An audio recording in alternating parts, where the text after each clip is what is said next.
tradition juive s'occupe beaucoup de la vie, comment vivre, comment profiter de la vie pour nous et pour les autres.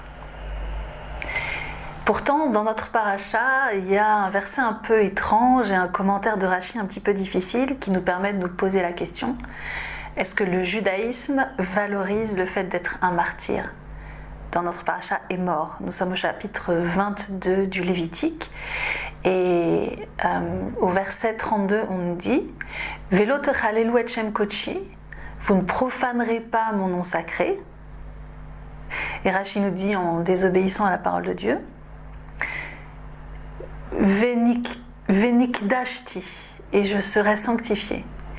Et Rashi nous dit, pourquoi en rajouter? Puisqu'on vient de dire vous ne profanerez pas mon nom, le contraire de profaner le nom de Dieu, c'est de le sanctifier, donc pourquoi rajouter encore un mot? Et Rashi nous dit Venikdashti, il s'agit d'être prêt au martyr et d'être prêt à mourir si c'est nécessaire.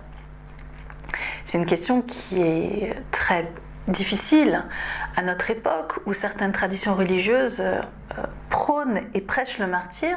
Est-ce qu'il en est de même pour la tradition juive? Et bien sûr, ça nous semblait étrange puisque cette paracha est mort nous raconte comment, au contraire, les prêtres doivent se préparer à accueillir les difficultés des enfants d'Israël pour qu'ils soient dans la vie. Et par la suite, la paracha nous détaille toute la série des solennités et des fêtes qui nous permettent justement de vivre et qui nous permettent justement d'être heureux ensemble. Alors que veut dire Rashi et que veut dire ce verset? Que veut dire la Torah en général quand elle parle de martyr? De la même façon, au moment où quelqu'un meurt, on dit parfois de certains qui sont morts Al Kiddush Hashem, pour la sanctification du nom divin.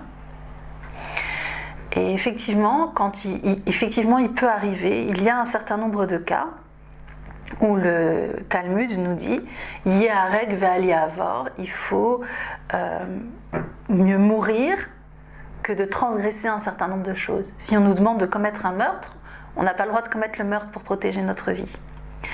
C'est très important. Si on nous demande de violer quelqu'un, on n'a pas le droit de commettre un viol pour protéger notre vie. Et c'est ici ce que signifie la notion de martyr, c'est-à-dire qu'au niveau de la protection de la vie, il y a des limites. Ma vie vaut beaucoup, mais elle ne vaut pas plus que toute autre chose. Et si, dans l'exercice de ma responsabilité humaine, j'en viens à ce que ma vie soit mise en péril et à ce que je fasse un choix qui n'est pas un choix de survie, mais qui est un choix d'honneur, alors c'est ce qu'on appelle sanctifier le nom de Dieu. C'est ne pas accepter de parler sous la torture, par exemple. Et on peut comprendre facilement que ça, c'est se rattacher et mettre en valeur ce qu'il y a de plus sacré dans le comportement et dans la vie humaine. Et d'un autre côté, tout le reste nous dit le contraire. C'est que dans tous les cas où la protection de ma vie ne transgresse pas le respect de la vie de l'autre, par exemple, ou le respect de la liberté et de l'identité sexuelle de l'autre, dans tous les autres cas, c'est la vie qui doit prendre le dessus. C'est ce qu'on nous dit dans le Lévitique, dans notre livre, quelques chapitres avant.